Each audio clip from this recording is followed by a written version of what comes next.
Looks like the floodgates are opening and people are coming in. So welcome everyone. We're gonna get started now, but feel free to introduce yourself in the chat with your name, position, and organization, so that we and everyone else can see all the organizations throughout Wisconsin that are joining us today, and might be able to look you up for help and resources following this conversation. So let me get to my presentation.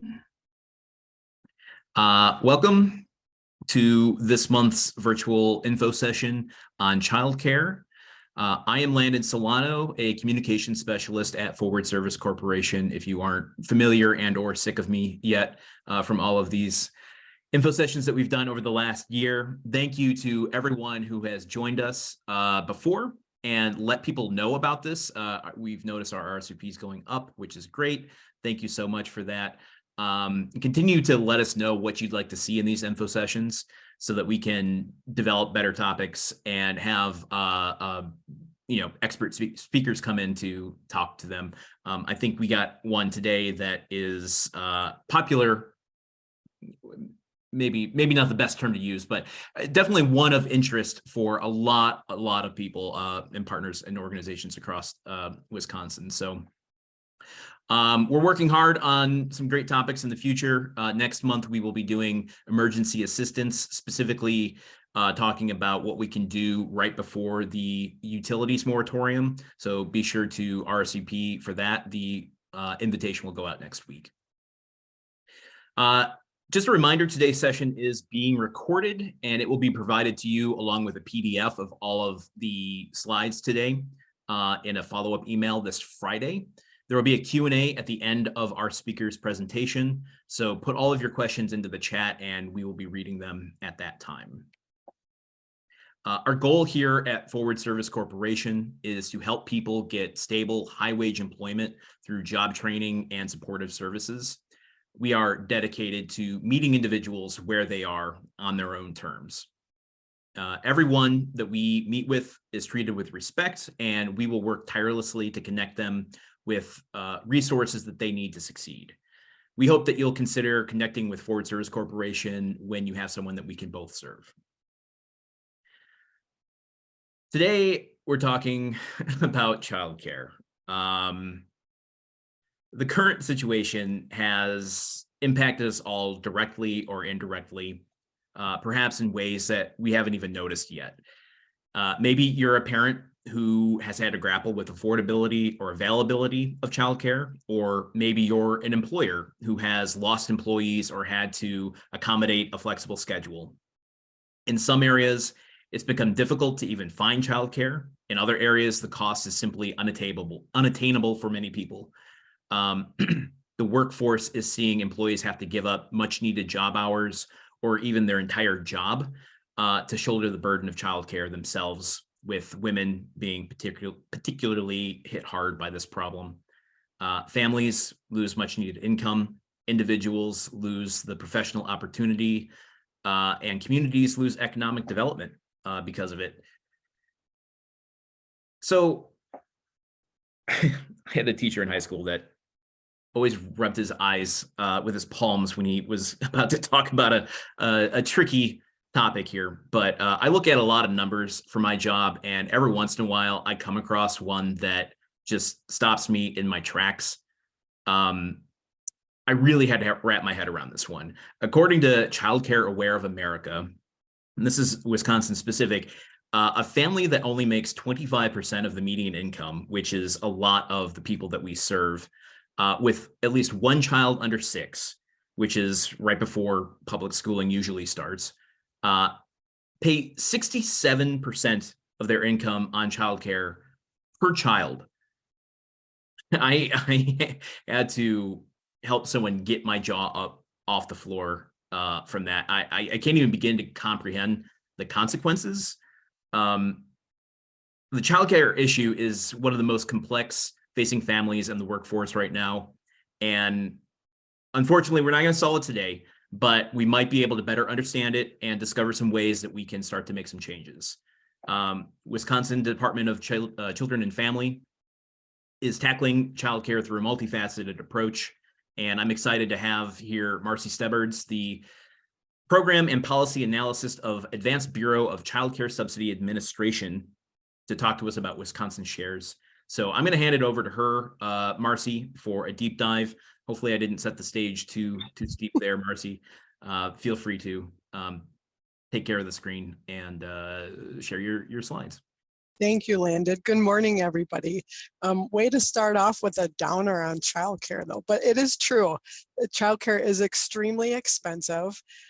We have found, especially since the COVID pandemic, that we are losing childcare providers left and right. There are so many areas in the state that do not have childcare providers. There's long waiting lists. So we feel, parents' pain, we feel providers' pain. What I'm here to talk to you about this morning is our childcare subsidy program. So let me share my slides here. Okay, can everybody see that? Lanny, can you see that? Okay. Okay. All right. So good morning, everybody. Okay, so as Landon mentioned, my name is Marcy Stebbins. I am a Program and Policy Analyst Advanced with the Department of Children and Families in our Wisconsin Shares Childcare Subsidy section.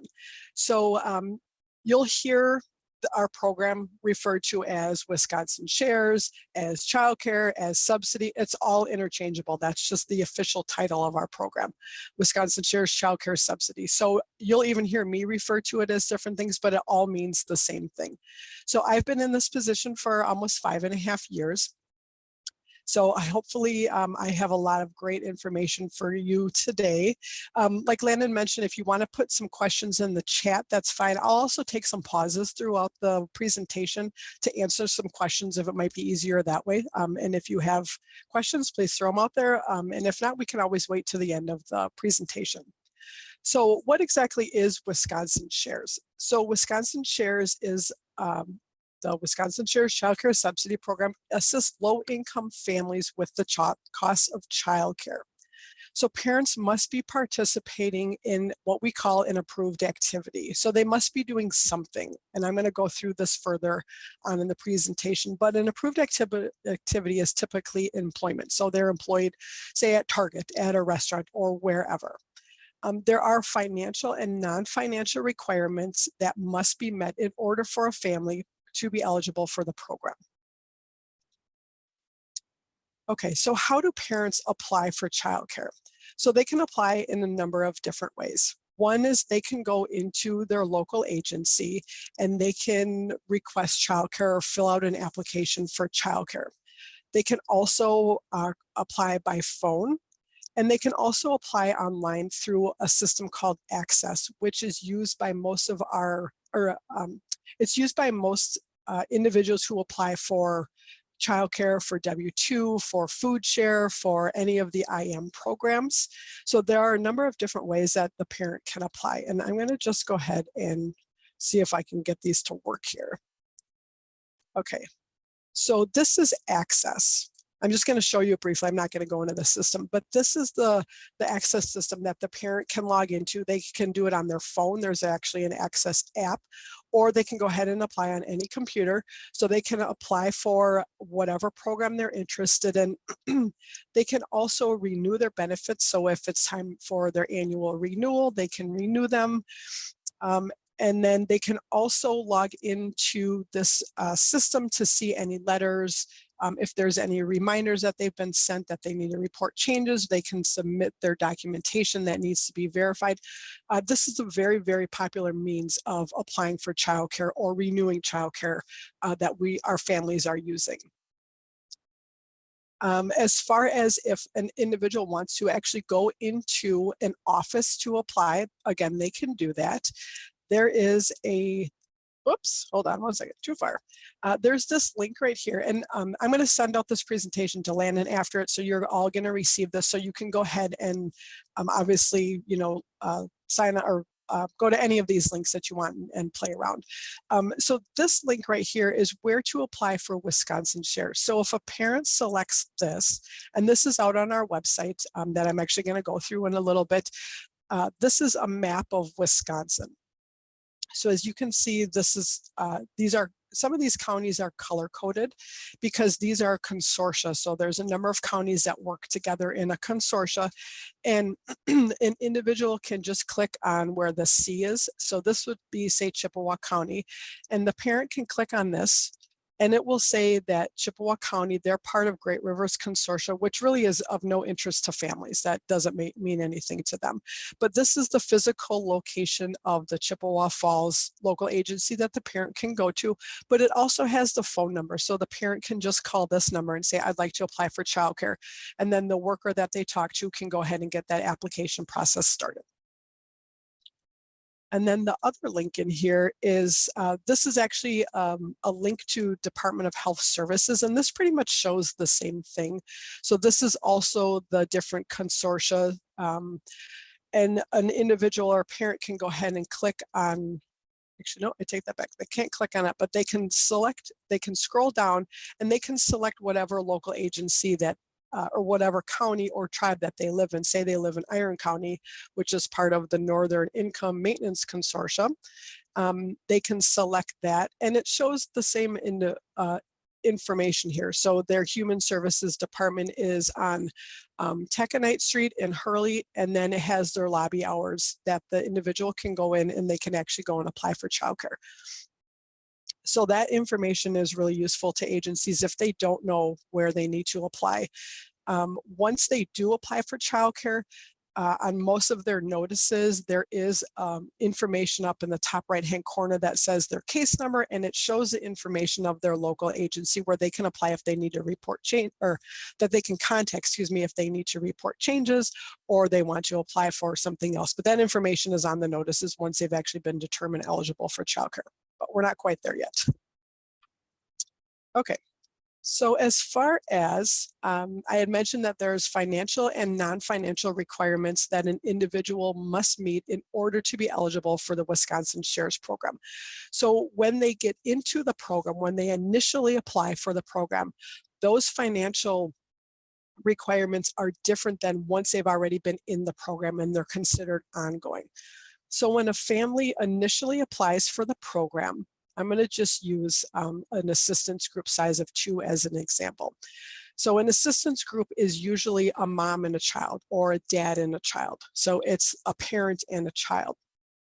And the income limits that the parent must meet is an annual income of less than $36,482, or a monthly income limit of less than $3,040.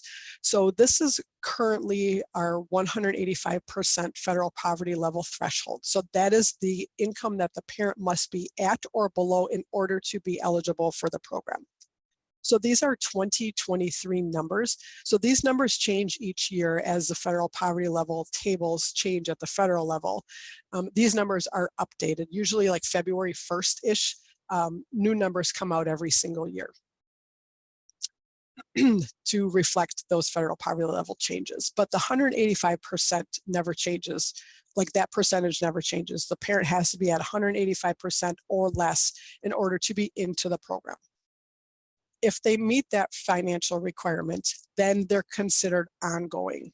So then, if that's the case, then the financial eligibility requirement for the family would be 85% SMI, which obviously is different than federal poverty level, but this equates to about 300% federal poverty level.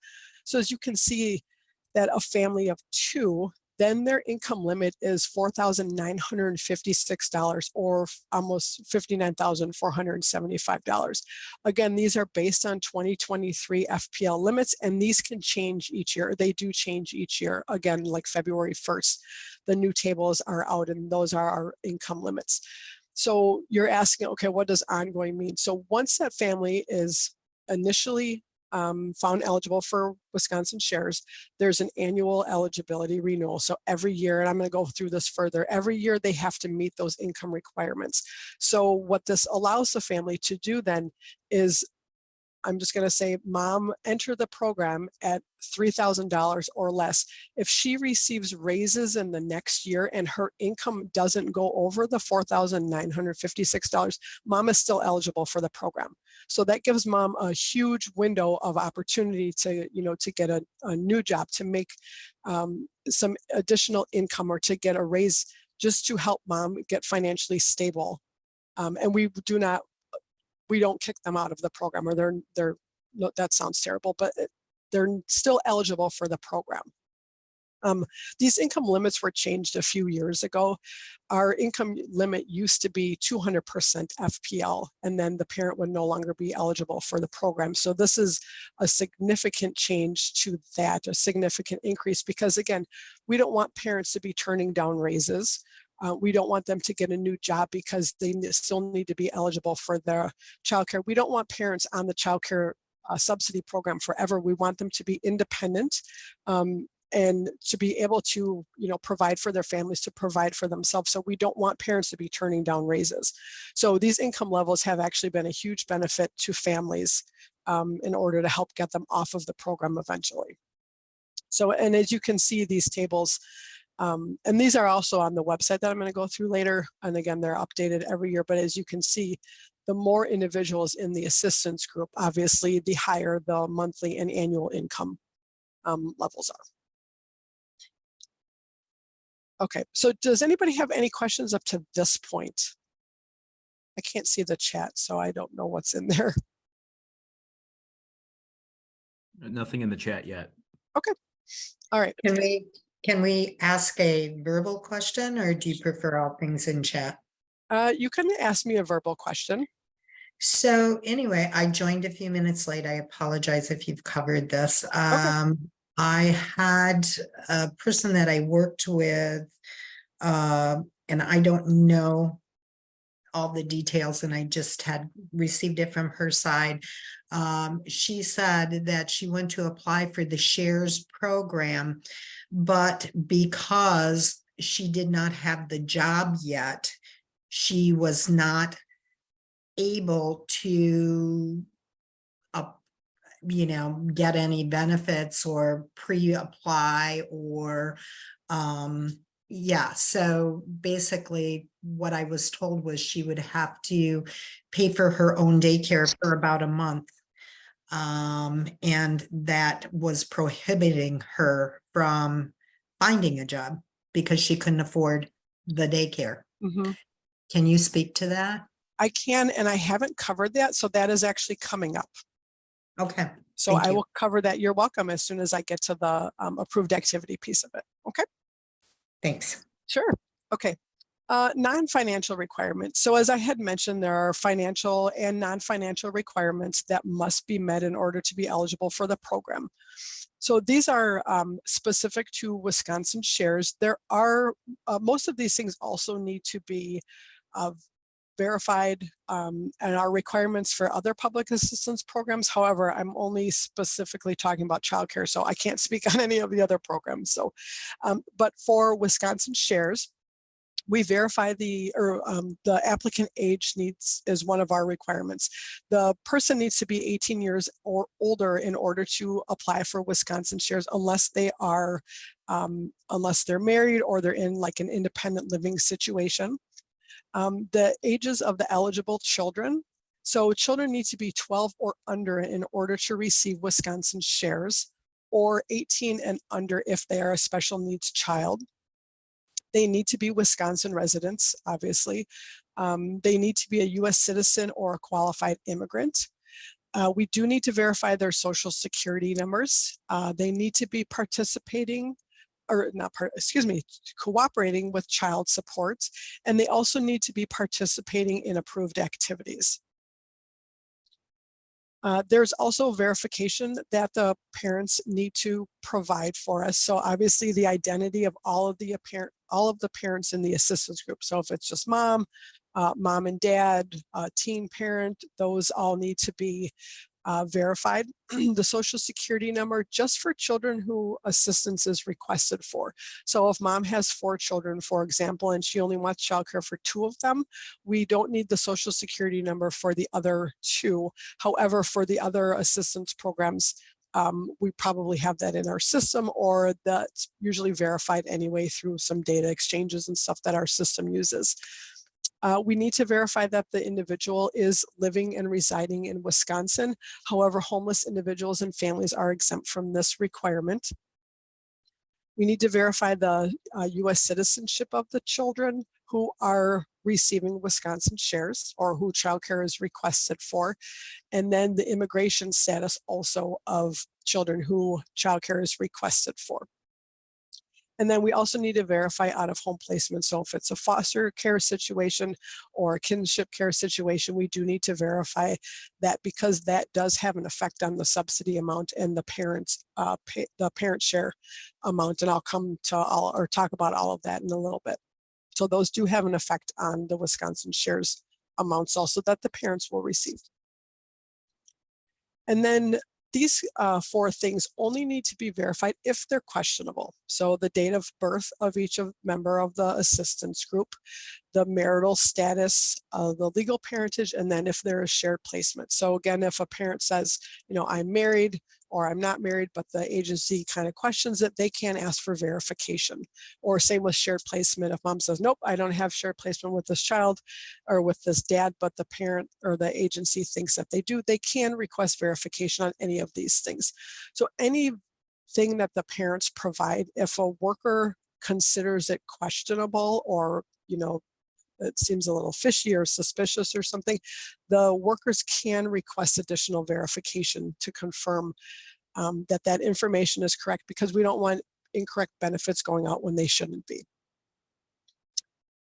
We actually have a question in the chat that I think is applicable to that specific point, asking about eligibility regarding the biological nature of the child, whether it's, blood relation or otherwise. Okay, what exactly is the question? Does the relationship of the child matter to be eligible? So example, if the child is not biological, like the child's a niece, a nephew, a grandchild, but they are the legal guardian. Yes, so the legal or the biological relationship of the child does matter, because that establishes what we call our assistance group. So an assistance group considers, or not considers, it's made up of, we're just going to say mom, and then her children. And then if there's a dad in the picture, or else like say a boyfriend lives in the household and he's the father of one of the children. We consider all of those pieces. If the niece is in the household and mom has either like a legal guardianship, or mom is just in the place is acting in place of a parent, she can receive Wisconsin shares for that child also. So again, they have to go through all of the verification requirements and things like that. Did that answer that question? I'll let the person who asked it verify that. She can follow up with the question. She said yes, but any follow-ups we'll do at the end. Thank you. Okay, sure. Okay, so let's move on to what is an approved activity. So like I had mentioned, parents need to be doing something in order to receive Wisconsin shares. So the approved activity can be a number of different things. So the most common one is employment, but parents can also be self-employed. They can be participating in W-2 or in the FSC program. They can also be going to high school, can be going to school, like a technical school. They can be doing online education. Any of our education components also have a work requirement associated with them. So they have to be doing some type of education and some type of work. And then we have what's called an activity break period. So once a parent is determined eligible for the Wisconsin Shares program, if they lose their job, for example, they're fired from their job, or for whatever reason, they can receive an ACTS, which is an activity search period. So that's a 3-month period that the parent can receive the same authorization that they had. They can continue to send their child to childcare, and that gives the parent time to look for a job. If the parent is going on a maternity leave, say a 3-month maternity leave or a 6-week medical leave or a 2-week medical leave or something, they can receive a T break, which is a temporary break period. So it's the same thing. They can receive up to the same thing as a ACTS or an activity search period, where they can receive up to 3 months of a continued authorization that they can still send their child to childcare while they're on maternity leave or their medical leave. And nothing will change. So they'll still receive the authorization, they'll still receive that subsidy amount. And those were added a few years ago in order to keep that child in childcare while mom is, on leave, while mom is searching for a job or whatnot, to keep that child in high quality childcare during that transition period. Okay. Going back to the question that the lady asked regarding the employment. So an individual has to have their approved activity because they need to verify that they have the approved activity in order to be eligible for childcare. So if that parent, like you said, she doesn't have her job yet, say she's not starting for a couple of weeks yet, she would not be able to receive Wisconsin shares until she actually has that job. And that's when she'll get what we call an authorization. And I'm going to cover that in a little bit. So they do need to be participating in something in order to be eligible for Wisconsin shares.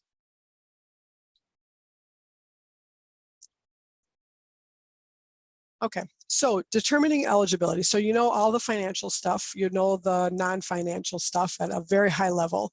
Once all of this information has been included in the application, the parent has to have an interview with the local agency, and all of this stuff is put into our system. A determination of eligibility is made. So the parent will receive a notice that says you are eligible for Wisconsin shares beginning this date, or you are not eligible for Wisconsin shares, and this is the reason. Such as their over income, or somebody doesn't have an approved activity, or this verification wasn't received in order to be eligible. So they'll receive this notice that says you are eligible for Wisconsin shares or you're not. The notice that says you are eligible for Wisconsin shares, it also tells the parent that this is a 2-step process. So there's the eligibility piece, and then the second piece is what's called our authorization. So the authorization is it's an approval for monthly subsidy, for the monthly subsidy amount for a specific number of childcare hours for a specific child at a specific childcare provider. So usually when parents apply for childcare, they know where they want their child to attend. Or they know what childcare provider they want their child to attend, so they can, get that information to the worker. The worker enters it into the system and says, okay, mom, you work 40 hours per week. Your authorization that we call is for 45 hours per week. So it covers your work and it covers some travel time that you told us that you needed. And it also tells them that your authorization is for this month or this time period. And it tells them that this is the dollar amount that Wisconsin shares will pay for. So that's a really important part of this whole puzzle, or this whole piece, is that you have to be determined eligible, and then you have to receive the authorization. And the authorization is that dollar amount that the Wisconsin Shares program will help pay for childcare. As I mentioned, the authorization can be for a specific time period. Usually it's for up to 12 months. The reason that we try and write 12-month authorizations is that then mom knows for the next 12 months, this is how much she is receiving for Wisconsin shares, and she can plan accordingly. There is like I mentioned also that the Wisconsin Shares program helps pay for childcare. It doesn't pay for all of childcare. So if a parent, if a provider has a $900 bill, for example, for the month, and Wisconsin Shares pays for $750 of it, the parents are expected to come up with that other $150. And so that's a conversation that parents need to have with providers before they start sending their child to childcare, because they need to know what dollar amount that they're going to be responsible for. And that additional dollar amount could be like field trips, or if the, the parent is charged for diapers or for food or something. But again, those are conversations that the providers have to have, the parents have to have with providers. So our program, again, is to help parents pay for childcare. It's not meant to pay for all of childcare. The other thing on selecting the childcare provider is that we, in order to receive Wisconsin shares, parents have to send their children to regulated childcare providers. So they have to be licensed or certified, and they need to participate in our Young Star program, which is our quality program for Wisconsin. And then the subsidy funds are issued on an EBT card. So once they enter the program, an EBT card is mailed to them, they activate it, and then those funds are available on the first of the month. However, if a parent applies in the middle of the month, once all of that verification, or once authorization is in and everything is confirmed, those funds are typically available the following day. But otherwise, if it's just, every single month they receive an authorization, those funds are on the card the first of the month, and parent can go ahead and pay that provider that same day. All right. And then regarding annual renewals, so the parent applies, say in March of 2023, next January-ish, the end of January, or early February, the middle of February, she will receive a notice and says that you have a childcare renewal coming up. So every 12 months, parents must renew their childcare. So they have to have an interview with the local agency, and the local agency will, talk to them, who's in your household? Have you had any changes in your income? Is anybody new in your household? Has anybody left? Do you still live at this address? So basically all of the things that a parent did to apply for childcare will be redone every single year to make sure that the parents are still eligible for childcare. And during the year, oops, I didn't have that in there. During the year, we do have there are reporting requirements that we tell that we tell parents that they need to report. So if mom has a baby, or she adopts a child, or dad moves out of the home, or mom moves out of the home, or they get a new job, or they lost their job. Those are all things that they need to report throughout the year so that we can go ahead and get those documented in the system, because it can actually affect their childcare subsidy amount. Some of those things would actually increase their childcare subsidy amount, and some things will have no effect on their childcare subsidy amount until their next annual renewal. But we do need to have parents report certain things within our program to make sure that they are still financially and non-financially eligible for the program. And then, so losing childcare. So there's a couple things that need to happen in order for a parent to lose their childcare. One is that if they're over the income limit.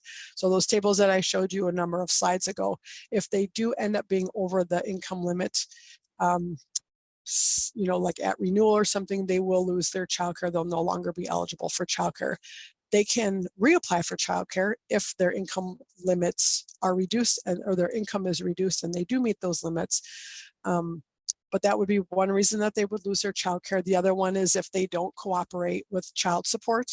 And then also if the parent loses their approved activity, if they're in their approved activity and they lose their job, they go into their activity search period, they've got their 3 months for that. If after that time period they don't have another approved activity, they would not be eligible for childcare until they receive another approved activity, or they secure another approved activity. They would also be, they would no longer be eligible for childcare also if they move out of the state of Wisconsin, because obviously they have to be a resident of Wisconsin. If this happens, they will receive a notice just that tells them that you're no longer eligible as of this point. This is the reason. Parents can appeal that decision if they want to. Again, that information is just on the notice that if they don't agree with the decision, they can appeal that, and they can have a hearing on that and determine why they're not eligible for the program any longer. So, are there any questions at this point? Otherwise, then I'm going to go ahead and walk through this website here, and that might help tie up some other questions that might be out there. We did have one question, but it looks like Barb just answered it in the chat. Okay. But just in case anyone isn't monitoring the chat, she asked about are all FSET participants eligible regardless of their assigned activities? We have another question here. If mom is undocumented, but the child is a citizen, is she eligible for assistance? Yes. Yep. As long as the child is eligible for or is a citizen, then yes, the child would be eligible for Wisconsin Shares, as long as they also meet all the other financial and non-financial requirements. Mm-hmm.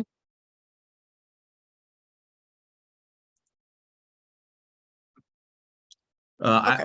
I'll ask a quick question if you don't mind. Sure, of course. You were talking about renewal options in the reporting. Is that specific to being in person? Do you have options like online or phone for that? So when they do their renewal, they can do an in-person interview. They can also do an or a phone interview on that. Okay. So they would have to talk to a worker. They can't do that as an online interview. Yep. Just wanted to see if they had options. Yep. Okay. I'm going to go ahead and just walk through this website here. So this contains a lot of useful information, and this is available to all of, it's on the internet website, so anybody can go ahead and access this. So this is information regarding on Wisconsin Shares for parents and caregivers. And so a lot of this I already went through, but I'm just going to go ahead and walk through a little bit and give you a little bit of more information, hopefully, on this. So again, this is for parents. And it talks about here, like, I'm interested in applying for a Wisconsin Shares subsidy. So it talks about applying for Wisconsin Shares. And again, there's multiple ways to apply for Wisconsin Shares. I'm not going to walk through every single thing because I already went through this, but I just wanted to show you this in case you haven't been out to this website. So this talks about how they can apply. Actually, I guess I will walk through this because this goes through everything that I just talked about. So applying for Wisconsin Shares, again, you can the parent can complete the application by applying online or calling or visiting their local IM agency. And I showed you that really cute little map that actually, if you click on here, that will bring you right to that website here. So you can select, or a parent can select any county that they wish, or if you're on the phone with or somebody has a question or something, you can obviously send them to this website. And then there is some information here if you live in Milwaukee County. So they have a little bit of a different process. There's a separate eligibility entity that handles childcare eligibility in Milwaukee, and that's called MILES. It's the Milwaukee Enrollment Services. And then an authorization piece is separate. They're called MICA. They're the Milwaukee Early Care. Oh shoot, I forgot what they're called now, but it's MICA. It's a different entity. So there's two different pieces in Milwaukee. I can't believe I just forgot that. I'm so sorry. So completing the eligibility interview. So again, here it talks about the income limits. So again, these tables are updated each year. These are the same dollar amounts that I showed you, you know, the monthly 185%, and then here's 85% SMI. So those are the income requirements. And again, you know, these were effective February 1st. The approved activities. So these are the different approved activities that we have available for Wisconsin Shares. Here's verification that would need to be provided, and then some of the documents that parents can use in order to verify the things that we need verified. And child support cooperation. So again, they need to be cooperating with child support. And then here's the eligibility notice that after they've provided all the information, this will tell them you are eligible for Wisconsin Shares or you're not eligible for Wisconsin Shares. The next step in the process would be selecting their childcare provider. And again, they need to be participating in Youngstar. They need to be certified, they need to be licensed. And then here's a little guide for choosing childcare if the parents are interested.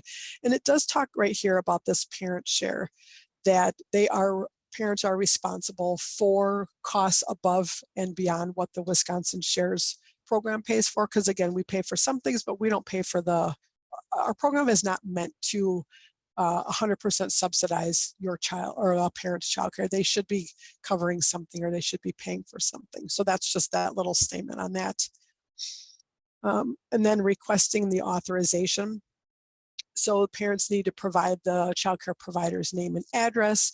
And then there's a bunch of other things that go into the dollar amount or the hours that are on the authorization. So the parent's work schedule or the approved activity schedule.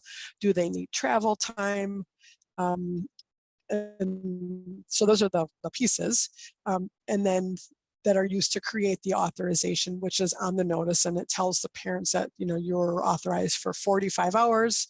And this is the dollar amount that the Wisconsin Shares program will pay for. So here's MICA, Milwaukee Early Care Administration. Oh, I did have that right. So these are in Milwaukee County. MICA is the entity that handles the authorizations for parents. And then it also talks about here, if you have an access account, that they can use this to log into what we call our My Wisconsin Childcare Parent Portal. So it's a system, they can access it from their phone or a computer that gives them their subsidy information. It gives them their authorization information.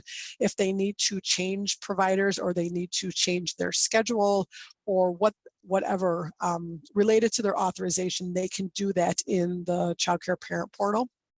It also will tell them how much is on their card and if they've just made a payment, what their balance is. So there's a lot of useful information that's out in our parent portal. Here it talks about the authorization notice. So they get these on a quarterly basis for like December 20th. The notice went out for January, February, March. So it gives them a 3-month look into what their authorization is, how many hours they have each month, their subsidy amount. So those are sent out on a quarterly basis. If there are changes, like if the parent changes a provider, there are situations in which they will get a new updated notice to reflect those changes. And then it also talks about their Wisconsin, My Wisconsin Childcare card.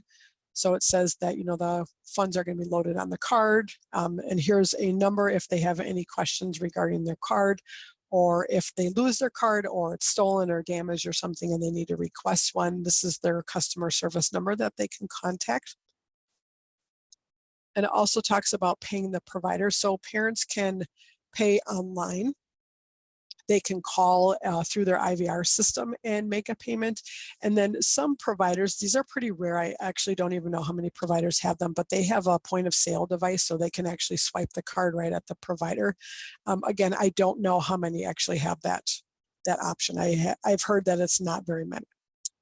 And then reporting changes. So we do mention here, these are some of the reporting or the changes that our program requires to be reported throughout the year.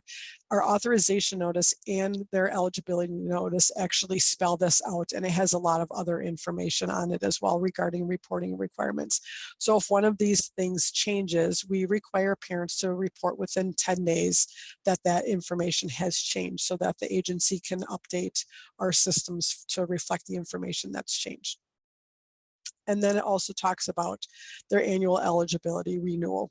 It's a review or renewal. It's the same thing. So every 12 months, all that information needs to be re-verified, and an interview needs to happen with the parent to make sure that they are still eligible for our program. Okay, so that was that. There's some information here on foster parents, kinship care relatives, and interim caretakers. I'm not going to walk through that, but there's a link if you want to look at the Wisconsin Shares foster parent page. Parents residing in Milwaukee County, here is a resource that they can look at for MICA. This is the entity that does the authorizations for Wisconsin Shares.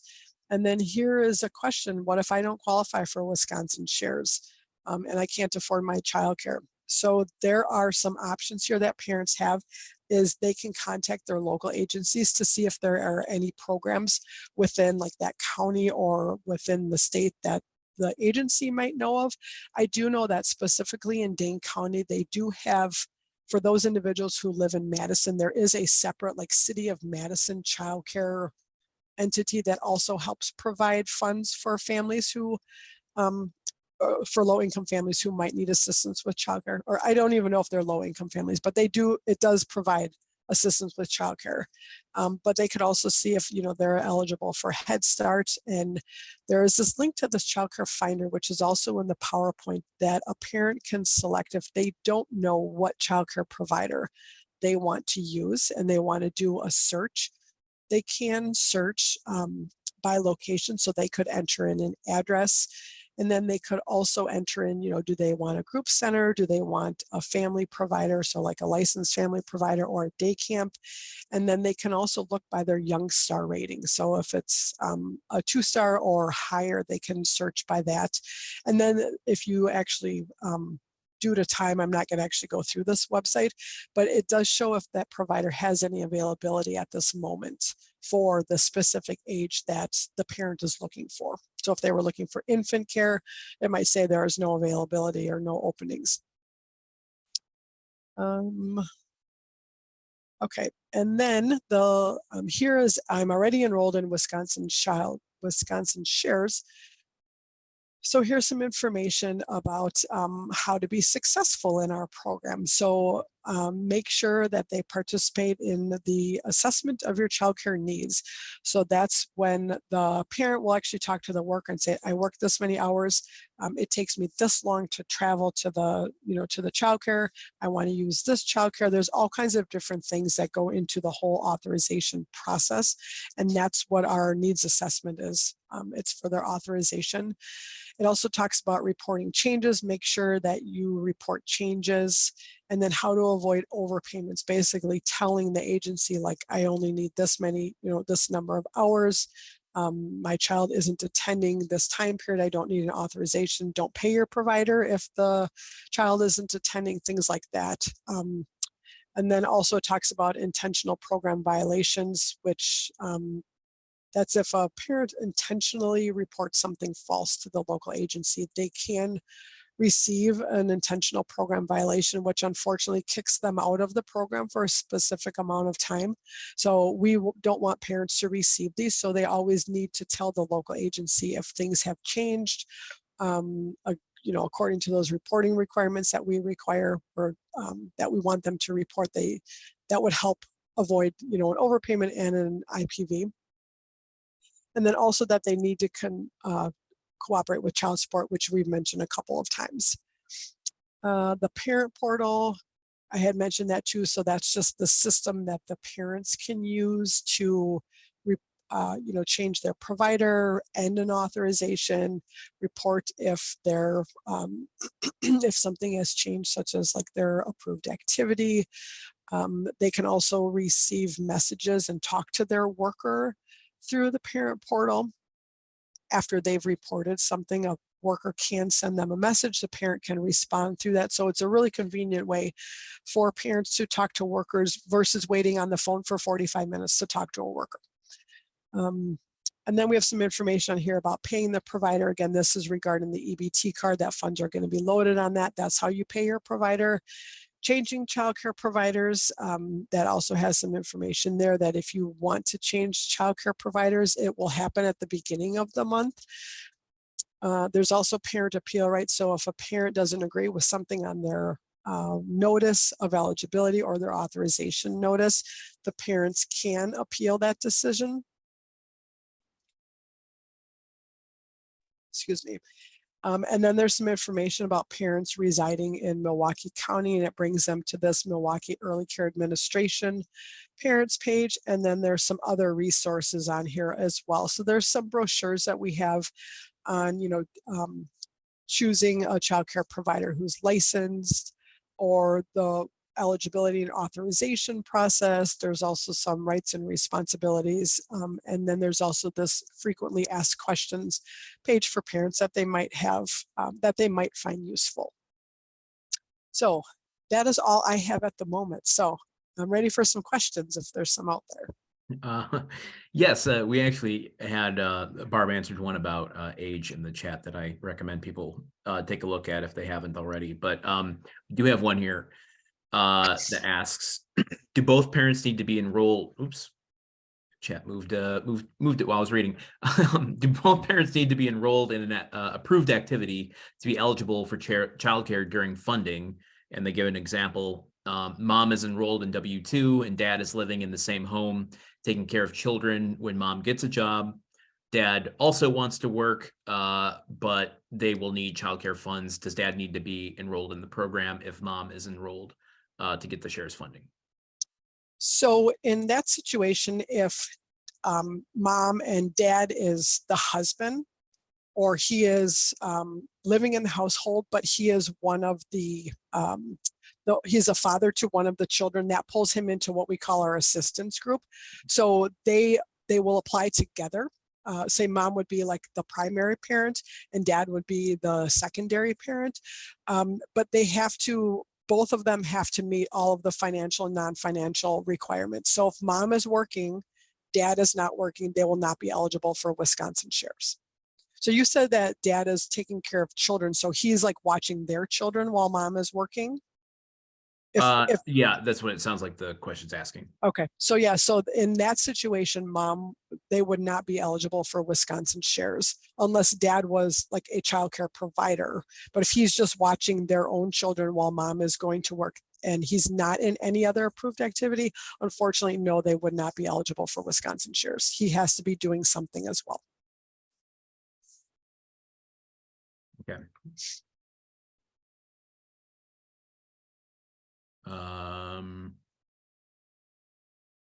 Marcy, this is Barb. Hi. Hi. So this is Barb Hans. I work in the Bureau of Regional Operations in the Northeastern region. So I work with the counties and the tribes for Wisconsin shares.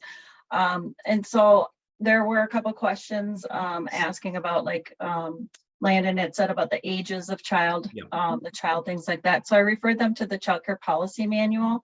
Can you maybe go back to that, to the policy manual or open up that link and kind of show them that obviously it's best practice to refer parents to their local county or tribal child agency, but show them like that link as far as the Wisconsin shares and then like the search function in it? Sure. Oops.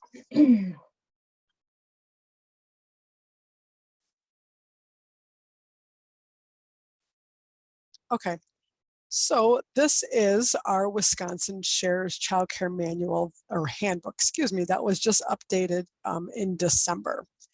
So there are this menu over on the left-hand side. You can just click this and you can do the drop down of the different sections.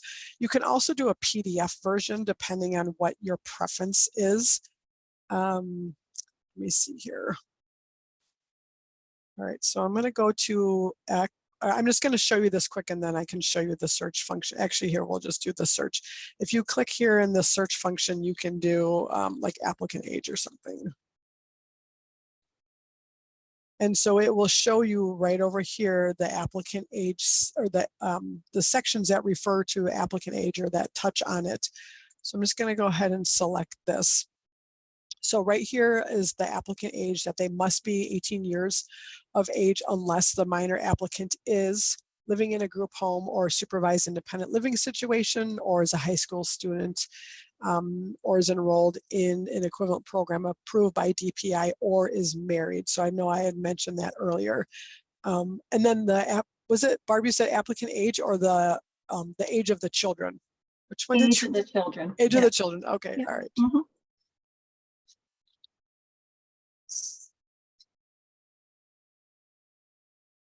Okay, so right here, and I mentioned this, so a child needs to be 12 years or younger when parent applies for childcare in order to be eligible for Wisconsin shares. So say mom applies today for Wisconsin shares March 15th, and her oldest, or she has a child who's 12. If that family is determined eligible today, so her renewal won't be until the end of February of next year. and that child turns the age of 13, say in July, that child will actually remain eligible until that next renewal. So that's what the second sentence says here. An eligible child who turns 13 during the eligibility period will continue to be eligible until the next annual renewal. So we do see some families whose children are 13 at that time, but once that next renewal hits or occurs, then that child will no longer be eligible.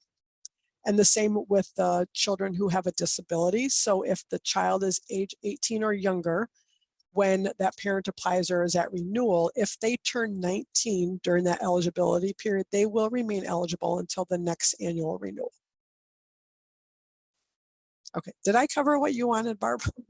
You did. Okay, It was good. mostly, that was the question earlier about the ages of children. But also, I just wanted to kind of show people the search function. As far as just putting in any like lingo verbiage that you want to put in there, and then it'll come up on the left-hand side as far as what refers to that word. Yep. So you can do it this way, or like I said, there's also PDF versions. So if you would rather look at the manual, right here is the current PDF version. So this is what our handbook actually looks like right now. Like if you were to print it out, this is what our handbook looks like. And then you can go to, like, here's the age of the children, which we just looked at. You can just select this and it'll bring you right to what it looks like in our handbook. So either one is available, whatever your preference is. And the handbook does get updated periodically, so I would suggest not printing it out. It's quite long. Like the printed copy that I have on my desk. Yes. We can Sorry. save the trees. Yeah, I know. So does anybody else have any other questions right now? Does the DCF site explain STARS funding program? Oh, the Young Star program? Is that the It STAR? just says the question just says the STARS funding program. Yes, she says, or they Okay. say. Okay, so this is Young Star. In the PowerPoint, there is a link to the Young Star page. So it does talk about what exactly is Young Star. And then it also, here's a link about the Young Star program. And then parents could select this link right here, the Young Star for Parents. And it will talk about here. So this helps parents understand the ratings of Young Star. So a 5-star rating is obviously the highest quality childcare that we have. And it goes down to a 1-star. However, you can, if a provider is a 1-star provider, you cannot use them. They're not participating in the program at this time. And you cannot receive an authorization to them. So parents can choose a 2-star through a 5-star program. So yeah, so they can go ahead and select this link and it will tell them a little bit about the Young Star program. And all these resources will be provided in our slide deck, and I'll put it in the Yep. email, the follow-up email that we sent out on Friday this week. So. Yep. And in the PowerPoint here is also this childcare finder that I selected before. So if a parent, has no idea, like I'm moving to this area, or for example, and I need this childcare provider, or I'm looking for a childcare provider in that area, this is a really useful website that they can go ahead and do a search and they can find, a provider in that area within so many miles. They can also contact this childcare resource and referral center. So they have these locations all over Wisconsin, and they can contact them and say, I'm looking for a provider in, say, Manitowoc County. I'm looking for childcare for a 1-year-old and a 4-year-old, and I need it, during the day, or I need nighttime care. They can contact this resource here, which is a fabulous resource, so that this resource and referral agency can help the parents, help them locate childcare in that area. So Fantastic. Yep. Well, I want to be mindful of your time. We only have about a minute left here, so doesn't seem to be any further questions in the chat at the moment, but we will pass that along in the follow-up email if there are any further questions. I just want to thank everyone for attending today, and a special shout out and thank you to our speakers, Marcy and Barb, for coming in. If you find someone that we can both help, we encourage you to reach out to Forward Service Corporation through our nearest through our website or your nearest location. And just a reminder that I'll be sending out a follow-up email with a link to today's recording, the PDF of all of our slides, so you have all of the links that we covered. And I will be sending that on Friday of this week. We'd appreciate if you just take a few minutes to fill out a quick survey about today's session to let us know how we did. It helps us improve and shape future sessions. And the double L in that URL down there is intentional. Someone asked if it was a mistake last time, but it is intentional. Lastly, follow us on social media. Just search for Forward Service Corporation. And for Marcy and Barb, thank you so much for joining us. We will talk to you next month. I hope to see you then when we talk about emergency assistance, just in time for the utilities moratorium. So thank you, and have a great rest of your day. Thank you. Bye-bye. Thanks. Bye.